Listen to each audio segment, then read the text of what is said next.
പ്രിയപ്പെട്ട സഹോദരങ്ങളെ, നമ്മൾ ഇന്ത്യൻ ഹിസ്റ്ററി പഠിച്ചുകൊണ്ടിരിക്കുകയാണ്. അതിന്റെ ടൈം ലൈൻ നമ്മൾ പഠിച്ചുകൊണ്ടിരിക്കുക, പ്രധാനപ്പെട്ട സംഭവങ്ങൾ. കഴിഞ്ഞ ക്ലാസ്സിൽ നമ്മൾ മിഡീവൽ ഹിസ്റ്ററി ആരംഭിച്ചു. അതിനു മുമ്പ് ഏൻഷ്യന്റ് ഹിസ്റ്ററി 3 ക്ലാസ് ഉണ്ടായിരുന്നു. ഇന്ന് മിഡീവൽ ഹിസ്റ്ററിയുടെ 2ാമത്തെ ക്ലാസ് നമ്മൾ ആരംഭിക്കുകയാണ്. നമുക്കറിയാം, ഡൽഹി സൽത്തനേറ്റിനെ പറ്റി നമ്മൾ പറഞ്ഞ് ആരംഭിച്ചു. 5 സൽത്തനേറ്റുകൾ 1206 മുതൽ 1526 വരെ ഡൽഹി ഭരിച്ചിരുന്നു. 5 സൽത്തനേറ്റുകൾ ഏതൊക്കെയായിരുന്നു? മാമുഡ് dynasty, slave dynasty, Khilji dynasty, Tughlaq dynasty, Sayyid and Lodhi. Lodhi രാജവംശത്തിന്റെ അവസാനം ബാബർ ഇബ്രാഹിം ലോധിയെ പരാജയപ്പെടുത്തി മുഗൾ സാമ്രാജ്യം സ്ഥാപിക്കുന്നതോടുകൂടി ഈ സൽത്തനേറ്റുകൾ അവസാനിക്കുകയാണ്. കഴിഞ്ഞ ക്ലാസ്സിൽ നമ്മൾ ഏറ്റവും അവസാനം പറഞ്ഞു വെച്ചത് ഇബ്ൻ ബത്തൂത്ത, പ്രധാനപ്പെട്ട ഒരു സഞ്ചാരി, ഹിസ്റ്റോറിക്കൽ സഞ്ചാരി, ട്രാവലർ, ഇന്ത്യ സന്ദർശിച്ചതിന്റെ 1333. ഇന്ന് നമ്മൾ ആരംഭിക്കുന്നു ഫൗണ്ടിങ് ഓഫ് വിജയനഗരം. വിജയനഗര 1336, ഡെക്കാൻ. വിജയനഗര സാമ്രാജ്യം എന്ന് പറയുമ്പോൾ നിങ്ങൾക്ക് പ്രധാനമായിട്ട് നിങ്ങൾ ഓർമ്മയിൽ വരുന്നുണ്ടാവും. ഏതാണ് വിജയനഗര സാമ്രാജ്യം? സൗത്ത് ഇന്ത്യയില് ഡെക്കാൻ റീജിയൻ, ഹംപി തലസ്ഥാനമായിട്ട് പ്രധാനപ്പെട്ട ഒരു രാജാവുണ്ടല്ലോ. ആരാ? കൃഷ്ണദേവരായർ. കൃഷ്ണദേവരായർ ആണ് വിജയനഗര സാമ്രാജ്യത്തിൽ. അതിലെ നമ്മൾ ചില കഥകളൊക്കെ കേട്ടിട്ടുണ്ട്. കൃഷ്ണദേവരായരുടെ സദസ്സിലെ പ്രധാനപ്പെട്ട വ്യക്തിയായിരുന്നു ആര്? തെന്നാലി രാമൻ. അത് കേൾക്കുമ്പോൾ നമുക്ക് പെട്ടെന്ന് ഓർമ്മ വരും. ആരായിരുന്നു? എന്താണ് വിജയനഗര സാമ്രാജ്യം? വിജയനഗര സാമ്രാജ്യത്തിന്റെ തലസ്ഥാനം, അത് ലൊക്കേറ്റ് ചെയ്തിരുന്ന ഇന്നത്തെ ഇന്ത്യൻ സംസ്ഥാനങ്ങൾ ഏതൊക്കെയാണ്? ഏറെക്കുറെ ലൊക്കേഷൻ ഏതാണ്? അതൊക്കെ നമ്മള് 1336 ഇതിന്റെ foundation. Vijayanagara empire was based on Deccan plateau region in South India. It was established by Harihara first. Harihara first and his brother Bukkaraya first of Sangama dynasty. Sangama dynasty പെട്ട ഹരിഹര ഫസ്റ്റും ബുക്കരായ ഫസ്റ്റും ചേർന്നാണ് ഈ വിജയനഗര സാമ്രാജ്യം 1336 സ്ഥാപിക്കുന്നത്. Rise of Brahmani dynasty, Deccan 1347. Brahmani dynasty. Brahmani dynasty ഒരു പ്രത്യേകത എന്താണെന്നറിയാം? Was the first Muslim state of Deccan in South India. The first Muslim state in Deccan. South ഇന്ത്യയിലേക്ക് വരുമ്പോൾ ആദ്യത്തെ മുസ്ലിം സാമ്രാജ്യമായിരുന്നു ബ്രാഹ്മണി ഡൈനാസ്റ്റി, ബ്രാഹ്മണി സൽത്തനേറ്റ്. മുസ്ലിം ഭരണാധികാരികളായിരുന്നു 1347. Okay, Bahmani empire or Bahmani kingdom, one of the great medieval Indian kingdoms. പ്രധാനപ്പെട്ട ഒരു ഇന്ത്യൻ മിഡീവൽ രാജ്യമായിരുന്നു, രാജവംശമായിരുന്നു ബ്രാഹ്മണി ഡൈനാസ്റ്റി.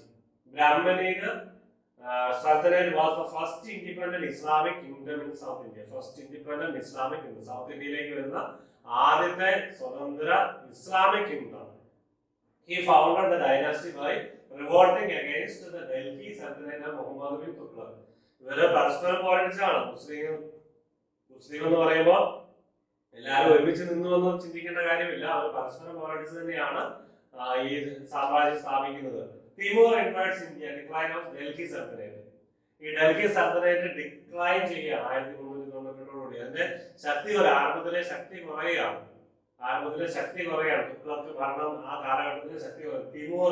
തിമൂർ ആരായാലും നമ്മളോട് ചോദിച്ചാൽ തിമൂർ ഡൈനാസ്റ്റി മംഗോളിയൻ രാജാവാണ്. മംഗോളിയൻ രാജവംശം, ആ പ്രദേശത്ത് നിന്ന് വന്ന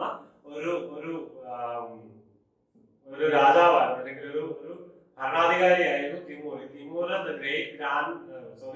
ബാബറിന്റെ ഗ്രേറ്റ് ഗ്രാൻഡ് സൺ ആണ് തിമൂർ.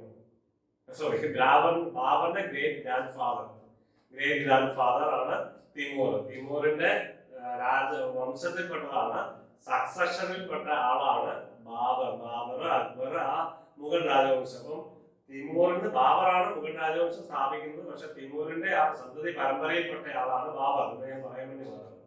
തിമൂർ വാസ് മംഗോളിയൻ, തുർക്കി, മംഗോളിയൻ എല്ലാം നോർത്ത് വെസ്റ്റേൺ ഇന്ത്യ ആണ്, അല്ലെങ്കിൽ ഇന്ത്യയുടെ വെസ്റ്റേൺ പ്രദേശമാണ് തുർക്കി, മംഗോളിയൻ പ്രദേശങ്ങളൊക്കെ. Founder of Timurid empire. Timurid എംപയറിന്റെ സ്ഥാപകൻ Persia and central Asia. He was also the first ruler of the Timurid dynasty. Timurid dynasty ആദ്യത്തെ ഭരണാധികാരിയായിരുന്നു തിമൂർ. ഇനി സയ്യിദ് ഡൈനാസ്റ്റി, 4ാമത്തെ ഡൈനാസ്റ്റിയാണ് Sayyid dynasty. Sultanate, Delhi sultanate 1414 മുതൽ 451 വരെ. Okay, Sayyid dynasty. Sayyid dynasty was the fourth dynasty of Delhi sultanate from നമ്മൾ ഈ പറഞ്ഞ കാലഘട്ടം. They succeeded Tughlaq dynasty and ruled the sultanate until they were replaced by Lodi dynasty. Okay, അത്രയും കാലഘട്ടം. ഇതിനകത്ത് പ്രധാനപ്പെട്ട രാജാക്കന്മാർ എന്തൊക്കെയാണ്? കിർഗിസ്ഥാൻ, ഖിർ ഖാൻ, മുബാറക് ഷാ, മുഹമ്മദ് ഷാ, അലാവുദ്ദീൻ ഷാ. കാലഘട്ടം ശ്രദ്ധിക്കുക. കാണാപ്പാടം പഠിക്കേണ്ട കാര്യങ്ങൾ നമുക്ക് അറിഞ്ഞിരിക്കാൻ പറ്റില്ല. ടൈം മാത്രമേ നമുക്ക് പോകുള്ളൂ. ഇനി ലാസ്റ്റ് വൺ ലോധി ഡൈനാസ്റ്റി 1451 മുതൽ 1526 വരെ. Lodhi dynasty was a Pashtun dynasty that ruled Delhi dynasty from 1451 1526. It was founded by Bahlul Khan Lodi when he replaced by Sayyid dynasty. Replaced by എന്ന് പറഞ്ഞാൽ മാറിപ്പോയി. അദ്ദേഹം സയ്യിദ് ഡൈനാസ്റ്റിയെ പരാജയപ്പെടുത്തിയാണ് ഈ Bahlul Khan Lodhi north central India, northern India, northern എന്ന് പറഞ്ഞാൽ central north India ഭരണം ആരംഭിക്കുന്നത് Delhi sultanate. Lodhi dynasties reign ended under Ibrahim Lodi. His defeat against Rana Sanga made him lose much of his land and influence in northwest India, and his defeat and death in the first battle of Panipat allowed the Mughal Empire to establish itself in India. അതിനു മുമ്പായി മുഗൾ വരുന്നതിന് മുമ്പ് തന്നെ ഇവരുടെ സ്വാധീനം കുറഞ്ഞു. ഡൽഹി സൾട്ടനേറ്റിന്റെ സ്വാധീനം കുറഞ്ഞു നമ്മൾ കണ്ടു തിമൂറിന്റെ ഇൻവേഷനോടുകൂടി. അതിനുശേഷം അവരുടെ വലിയ ശക്തമായ സാന്നിധ്യമില്ല, എന്നാലും രാജാക്കന്മാരായിരുന്നു. ഈ റാണാ സംഘ കാലഘട്ടത്തിൽ അദ്ദേഹത്തിന്റെ അറ്റാക്കോട് കൂടി തന്നെ ഈ ലോധി ഡൈനാസ്റ്റിയുടെ പവർ കുറഞ്ഞു. എന്നാൽ അത് പൂർണ്ണമായത് ഫസ്റ്റ് ബാറ്റിൽ പാനിപ്പത്ത് ബാബറിന്റെ ആക്രമണത്തോടു കൂടിയാണ്. ബാബർ ലോധി, സിക്കന്ദർ ലോധി, ഇബ്രാഹിം ലോധി, ഇതാണ് പ്രധാനപ്പെട്ട രാജാക്കന്മാർ ആ രാജവംശത്തിലെ. ഇനി നമ്മൾ വേറൊരു സംഭവത്തിലേക്ക് ഇടയ്ക്ക് കടന്നു പോവുകയാണ്. ഏതാണ്? സിഖിസം. സിഖിസം വളരെ പ്രധാനപ്പെട്ട ഇന്ത്യയിലെ വലിയ ഒരു ഏറ്റവും ന്യൂലി ബോൺ റിലീജിയനിലെ ഏറ്റവും വലിയ റിലീജിയനാണ് സിഖ് രാജവംശം എന്ന് പറഞ്ഞാൽ ഈ കാലഘട്ടത്തിലാണ്. അതായത് വെറും 5 നൂറ്റാണ്ടുകളെ ആയിട്ടുള്ളൂ ശരിക്കും പറഞ്ഞാൽ, 5 അല്ല 6 നൂറ്റാണ്ടുകളായിട്ട് ശരിക്കും പറഞ്ഞാൽ സിഖ് മതം സ്ഥാപിതമായിട്ട്. ഓക്കെ, ഇത്രയും powerful and established newly born religion in India or in the world. ബാക്കിയുള്ള റിലീജിയൻ എന്ന് പറഞ്ഞതെല്ലാം അതിനേക്കാളും പടക്കമുള്ള വലിയ റിലീജിയനാണ്. പക്ഷെ ഏറ്റവും ന്യൂലി ജനറേഷൻ അല്ല ന്യൂ ജനറേഷൻ എന്ന് പറയുന്നത്, അല്ലെങ്കിൽ newly born child. Okay, The birth of Guru Nanak Dev 1469. Birth of Guru Nanak. ഇവരുടെ സെന്റർ ഏതാ? എവിടെയാ? പഞ്ചാബില് അമൃത്സറിലുള്ള ഗോൾഡൻ ടെമ്പിൾ ഒക്കെയാണ് ഏറ്റവും പ്രധാനപ്പെട്ട അവരുടെ ആരാധനാ കേന്ദ്രം. ഓക്കെ, നമ്മൾ അതിനെപ്പറ്റി പറയും. കത്താർപൂർ ഇടനാഴിയൊക്കെ നിങ്ങൾ കേട്ടിട്ടുണ്ടാവും. ഇവരുടെ പ്രധാനപ്പെട്ട ഒരു ഇതാണ്. ഇന്ത്യയിൽ നിന്നും പാകിസ്ഥാനിലേക്ക് പോകാൻ പറ്റുന്ന, വിസ ഇല്ലാതെ പോകാൻ പറ്റുന്ന സ്ഥലമാണ് കത്താർപൂർ. എന്നാലും പെർമിഷൻ വേണം. ആ ഇടനാഴിയിലൂടെ കടന്നിട്ട് കർത്താർപൂർ അവിടെ ആ സ്ഥലത്തെത്തിയിട്ട് അവിടെ ആരാധിച്ചതിന് ശേഷം അതേ വഴി തന്നെ തിരിച്ചു പോകും. പാകിസ്ഥാനിലേക്ക് എൻ്റർ ചെയ്യാൻ പറ്റില്ല, പക്ഷെ പാകിസ്ഥാന്റെ ഭൂപ്രദേശമാണ്. ഇന്ത്യയിൽ നിന്ന് ഒരു ഇടനാഴി ഉണ്ടെന്നുള്ള കാര്യം നിങ്ങൾക്ക് അറിയാം. അടുത്ത കാലത്താണ് ഇടനാഴി നമുക്ക് വേണ്ടി ജനതകൾക്ക് വേണ്ടി ആസൂത്രണം ചെയ്യുന്നത്. അതിനെപ്പറ്റി നിങ്ങളൊന്ന് യൂട്യൂബൊക്കെ ഒന്ന് പരിശോധിച്ച് കഴിഞ്ഞാൽ ഇതിനെപ്പറ്റി ഒരു ജനറലായിട്ട് നിങ്ങൾക്ക് പഠിക്കാൻ പറ്റും. എന്താണ് കർത്താർപൂർ ഇടനാഴി? അത് സിഖ് മതവുമായിട്ട് ബന്ധപ്പെട്ട് നിൽക്കുന്നതുകൊണ്ട് ഞാനത് പറഞ്ഞു പോയതേ ഉള്ളൂ. ഗുരുനാനാക്ക് ആരംഭിച്ചതാണ്. ഗുരുനാനാക്ക് എന്ന് പറഞ്ഞാൽ founder October 1569 1539 founder of Sikhism. അതാണ് പ്രധാനപ്പെട്ടത്. സിഖിസത്തിന്റെ ഫൗണ്ടർ അല്ല, ആദ്യത്തെ ഗുരു. 10 ഗുരുക്കന്മാരാണ് സിഖ് നേതാക്കന്മാർക്കുണ്ടായിരുന്നത്. 10 ഗുരു. ഫസ്റ്റ് ഗുരു നാനാക്ക്. ലാസ്റ്റ് ഗുരു എന്നറിയപ്പെടുന്നത് ഗുരു ഗ്രന്ഥ സാഹിബാണ്. നമ്മൾ ഇതിന് ശേഷം പറഞ്ഞു അവരുടെ ഹോളി ടെക്സ്റ്റ് ആണ്, ഹോളി ബുക്ക് ആണ് ഗുരു ഗ്രന്ഥ സാഹിബ്. അത് നമ്മൾ അടുത്ത് തന്നെ പറഞ്ഞു വരും. Okay, the founder of Sikhism, Guru Nanak. There are 10 gurus who are important to Sikhs. പ്രധാനപ്പെട്ട സിഖുകാർക്ക് ഈ ഗുരുക്കന്മാര് 10 പേരും വളരെ പ്രധാനപ്പെട്ടതാണ്. The last guru said that there were no more gurus after him, and Sikhs would be taught by the Sikh holy book, which is called the Guru Granth Sahib. Okay. ആദി ഗ്രന്ഥ എന്ന പേരിൽ അറിയപ്പെടുന്ന ഈ ഗുരു ഗ്രന്ഥ Sahib. Okay, the word Guru means religious teacher. ഇതാണ് ഗുരുക്കന്മാർ. നിങ്ങൾക്ക് നെറ്റടിച്ച് വരുന്ന ആരൊക്കെയാണെന്ന് അറിയാൻ പറ്റും. ഞാൻ പേര് വായിക്കാൻ നിങ്ങൾക്ക് പെട്ടെന്ന് മനസ്സിലാകാൻ വേണ്ടി ഇവരെ ഇടയ്ക്ക് നമ്മുടെ ഈ ക്ലാസ്സുകളിൽ പരാമർശിക്കുന്നുണ്ട്. ഗുരു നാനാക്ക്, ഗുരു അംഗദ്, ഗുരു ഗോവിന്ദ സിംഗ്, തേജ് ബഹദൂർ, ഹരികൃഷ്ണൻ, ഹാരാജ് ജി, ഗുരു അരവിന്ദ്, അർജൻ ദേവ്ജി, രാംദാസ് ആൻഡ് അമർദാസ്. ഇങ്ങനെയൊക്കെയാണ് ഗുരുക്കന്മാരുടെ പേര് നിങ്ങൾ നോക്കുക. പിന്നെ ഗുരു ഗ്രന്ഥ സാഹിബ്. ഓക്കെ, ഇനി ആദിൽ ഷാ ഡൈനാസ്റ്റി ആയിട്ട് ബീജാപ്പൂർ. ബീജാപ്പൂരിൽ ആദിൽ ഷാ ഡൈനാസ്റ്റി സ്ഥാപിതമാകുന്ന 1489. Adil Shah dynasty Adil Shahi was Shia Muslim dynasty. മുസ്ലിം ഷിയ ഗ്രൂപ്പിൽപ്പെട്ട ഒരു ഡൈനാസ്റ്റിയാണ്. Founded by Yusuf Adil Shah. Okay, ruled the Sultanate of Bijapur, entered on the present-day Bijapur district in Karnataka. Karnataka South Indiaയിലാണ് 1489 മുതൽ 1686 വരെയുള്ള കാലഘട്ടത്തിലാണ് ഈ ആദിൽ ഷാ ഡൈനാസ്റ്റിയുടെ കാലഘട്ടം. Okay, right. Then Bijapur had been a province of Brahmani Sultanate. Province ആയിരുന്നു.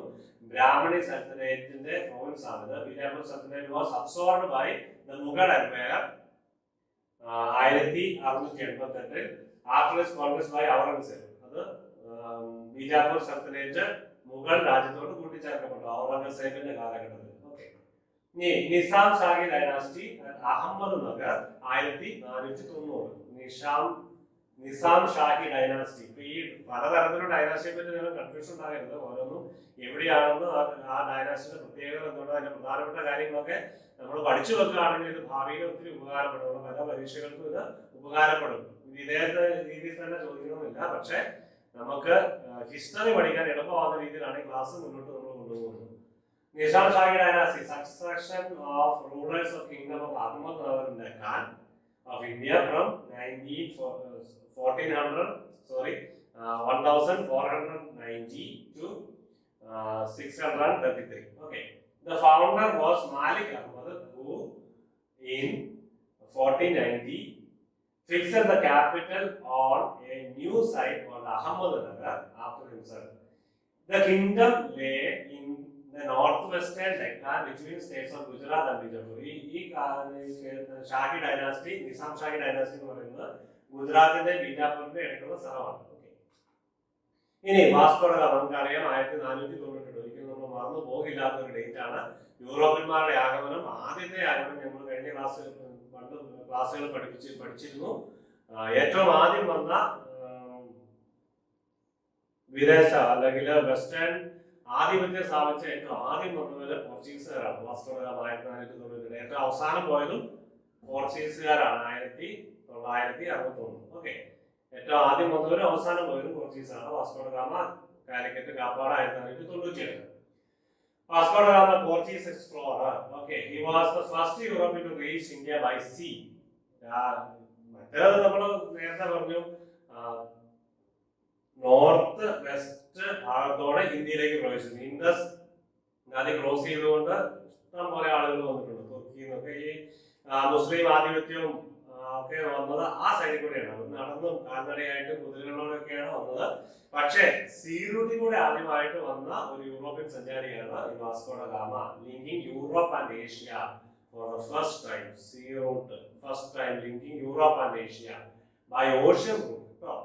അപ്പൊ അതാണ് അതിന്റെ പ്രധാനപ്പെട്ടത്. ഈ വാസ്കോ ഡ ഗാമയുടെ വരവിന് പ്രധാനപ്പെട്ട യൂറോപ്പും ഏഷ്യയും തമ്മിൽ സീ റൂട്ട്, ഓഷ്യൻ റൂട്ട് വഴി സമുദ്രത്തിലൂടെയുള്ള വഴിയിലൂടെ ആദ്യമായിട്ട്. അപ്പൊ അങ്ങനെ ഒരു ലിങ്ക് സ്ഥാപിച്ചു. as well as linking Atlantic and the Indian Ocean. Atlantic and the Indian Ocean. Atlantic അതായത് മെഡിറ്ററേനിയൻ സീന്ന് അറ്റ്ലാന്റിക് വഴി ഇന്ത്യയിലേക്കും പ്രവേശിക്കാം. The entirely and definitively and in this way the West and the Orient. Westum Orient എന്ന് പറഞ്ഞാൽ east.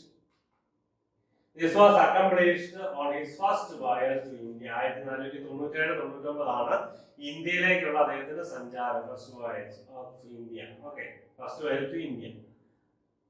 കാലിക്കറ്റിൽ എത്തിയത് May 27, 1492. May 27, 1498. Okay, ഇതോടുകൂടി നമ്മൾ ഈ class അവസാനിപ്പിക്കുകയാണ്. നമ്മൾ അടുത്ത ക്ലാസ്സുമായിട്ട് പെട്ടെന്ന് വരും. അപ്പോൾ നിങ്ങൾ നന്നായിട്ട് പഠിക്കുക. എല്ലാവർക്കും വിജയങ്ങൾ നേരുന്നു. നന്ദി.